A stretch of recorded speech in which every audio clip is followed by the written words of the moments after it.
Hello, we're back, and we're talking about the Virginia Plan, which was introduced in the early days of the Constitutional Convention. They're calling it the Constitutional Convention now, because they've decided to write a constitution, and the state of Virginia sort of was ahead of the game. They'd kind of come prepared, and they had already a plan for a full constitution. They had a draft for the whole thing that they submitted shortly after the convention worked out the deals of all of the ground rules of how they're going to operate and so forth.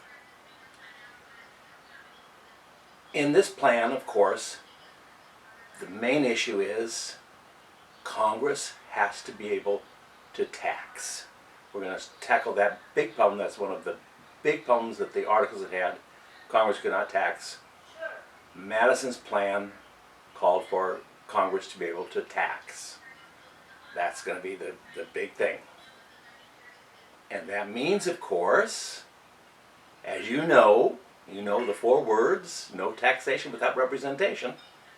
So we've got to make Congress a representative body. Duh. And that means, you know what representation means. The British talked about representation, and that didn't qualify. To be representative, you've got to be elected by the people.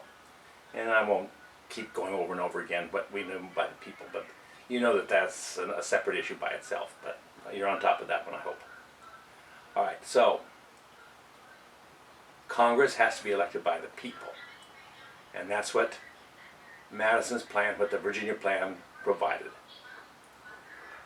And as a part of that, in keeping with Republican theory, and we're going to make a republic here, we have to have representatives who sort of represent the same number of people. It isn't right if one representative represents a few people and another one represents a lot. That's not real representation. Representatives have to have, at least within some sort of general guidelines, have to have the same number of people electing them. It's not right if one person casts a ballot or casts a vote that counts a lot more than somebody else. They've all got to count the same. So representatives have to have the same number of people and that they're going to represent. I mean, it's not easy. And to make it a little bit harder, Madison's plan called that the representatives would all come from a state. To really make it right, if you really want to do this right and make it truly representative, you would just treat the country as a country, and then you could divide it up into districts, and you could make each district pretty much the same number of people, the same size as far as population is concerned.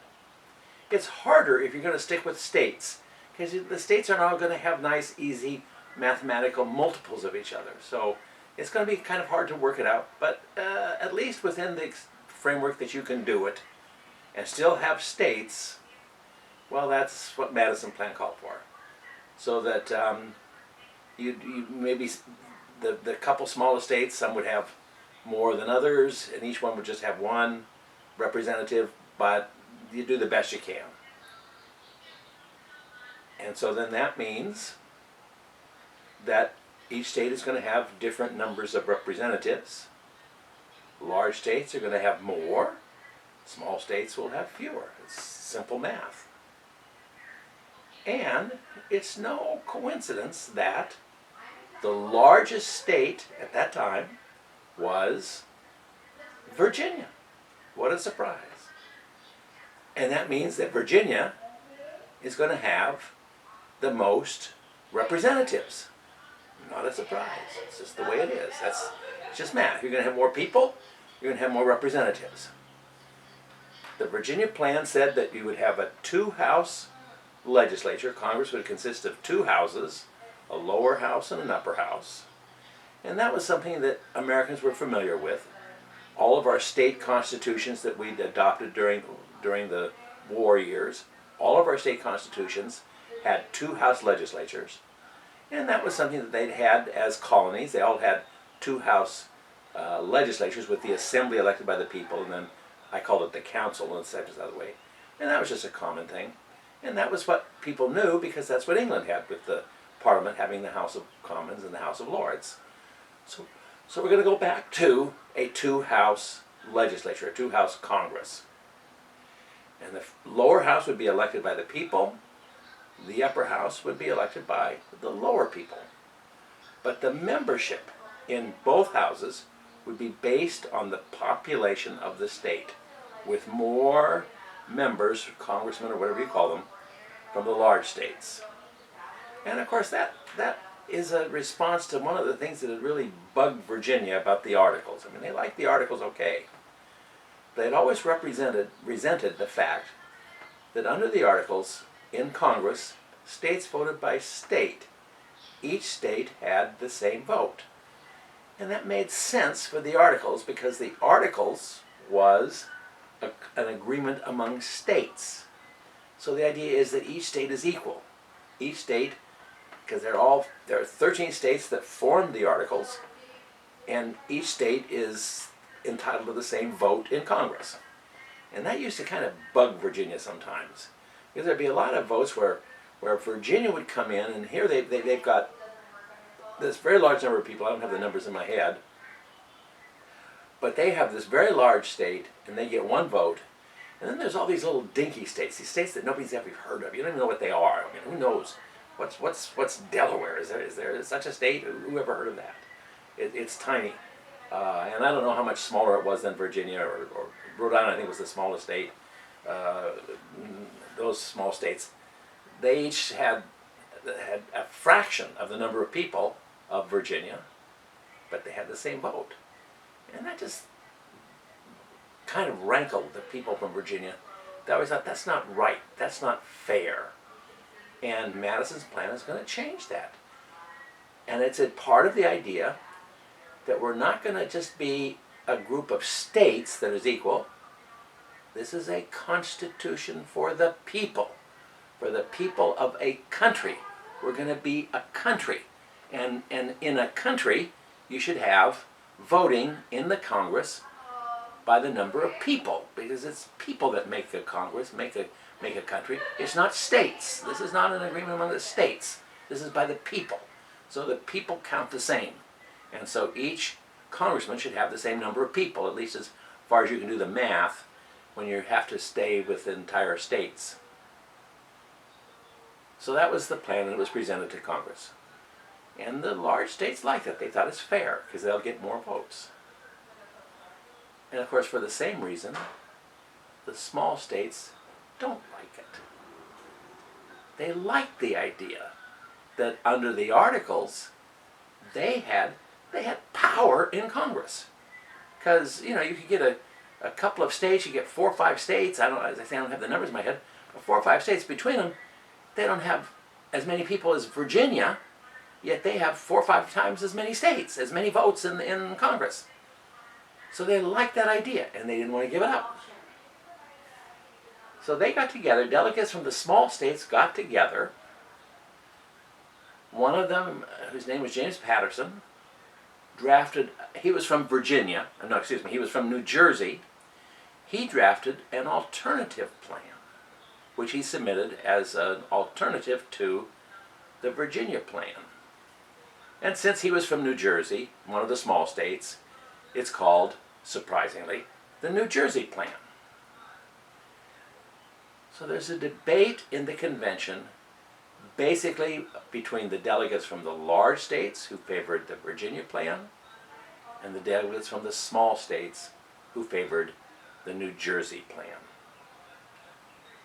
And the debate went on and on and on, and they could not resolve it.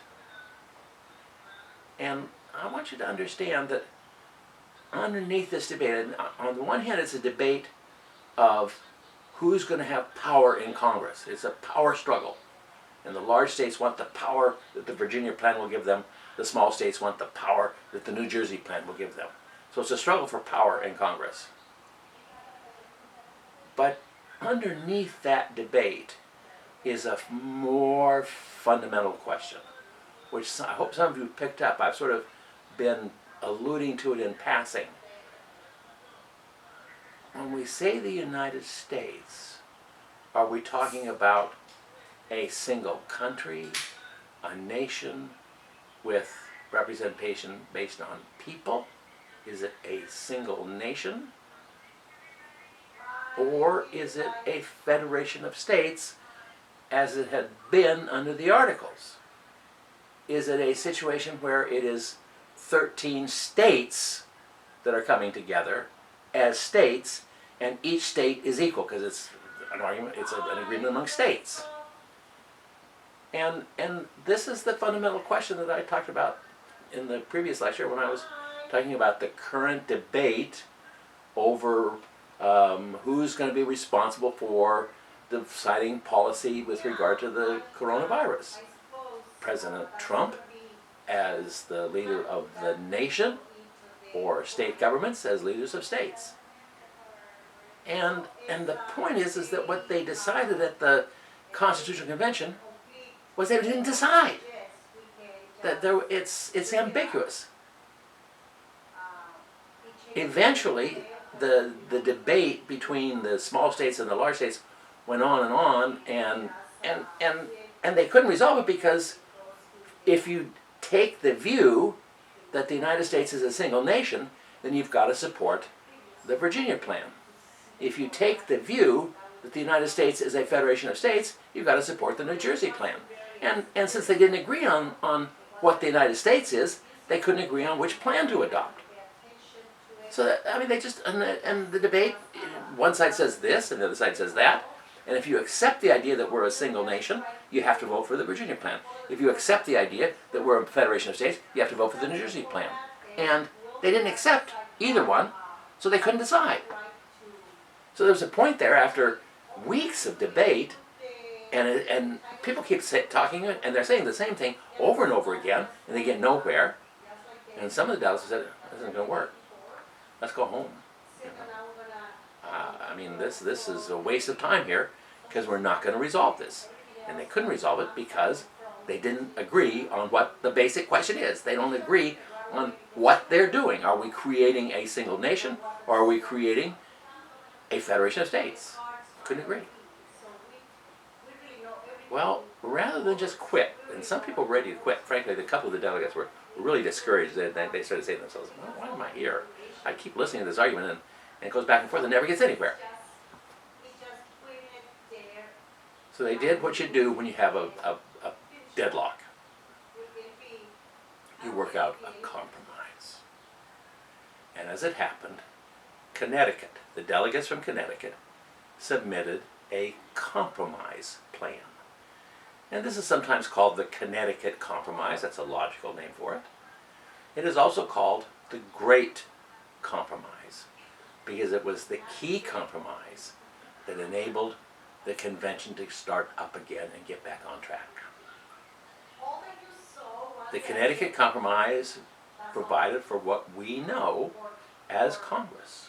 And I hope you know from your grade school study of civics and the Constitution and so forth, you know that we have the House of Representatives, in which membership is based on population. So that the California today, with which is the largest state, we have 54 members of the House, and several small states. I think there's 8 states, each have 1, and that includes, the smaller states: Wyoming, Alaska, my home Montana. We all just have 1 member of Congress. California has 54. It has 54 times as many people. So it has 54 times as many representatives. And that's the way it's supposed to be. That's the Republican theory. That's what Madison wanted. That's what he proposed. That was his idea. If we're going to have a republic, we've got to have representatives, each representing the same number of people.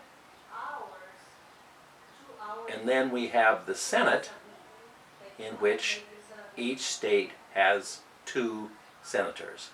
That, as you can remember, I hope you figured out, that's the New Jersey Plan. Each state has the same vote, because what that means is each state is an equal member of this federation. We're all states. It's an agreement among states. So each state should have an equal vote. And that's what happens. In the original Constitution, the state legislatures elected the senators, the same as they had under the Articles. This is just, the mechanics are a little bit different because the Article said the states could have several different members of Congress, but they cast one vote. The Constitution says each state has 2 senators, but it's the same principle. The states all have an equal vote in the Senate. It's 2 senators under the Constitution. There've been 1 under the Articles, but that's just a simple mathematical issue. So that's the New Jersey plan, and the state legislatures elected, since it's representing the state is represented by its state legislature, so they would elect the senators. In the 20th century, around 1919, we amended the Constitution so that now the people elect the senators. And that's the way it is now, and that's the way it's been for about 100 years now. But for the first 100 or so years, 150 years, whatever it is, we had the state legislatures electing the senators because of the idea that a senator was from a representative of the state, not of the people, so he'd be elected by the state, meaning the state legislature. And that was adopted. And it of course left the whole issue, the big issue, as I said, unsolved. They didn't decide. And we still are struggling with the fact that they didn't make up their mind one way or the other. But of course, that's what you have to do. When you don't agree on what you're doing, you've got to figure out some way to get around it. You can't resolve it because it's not resolved. If we had adopted the Virginia plan with both houses of Congress based on population, the small states would have walked out and we wouldn't have had a country. If we'd adopted the New Jersey plan, where every state would have the same vote, the large states would have walked out and said, we don't want to be a part of a country that has, and where we're going to be outvoted by these little dinky states. So they made a compromise that made it work, and we got a constitution, and we had a country, but we never settled the big question, and we still haven't today. All right, so they've decided to do this. So that means that at least for the House of Representatives, the number of representatives, the number of congressmen, is going to be based on population. Now, boom, here's another question.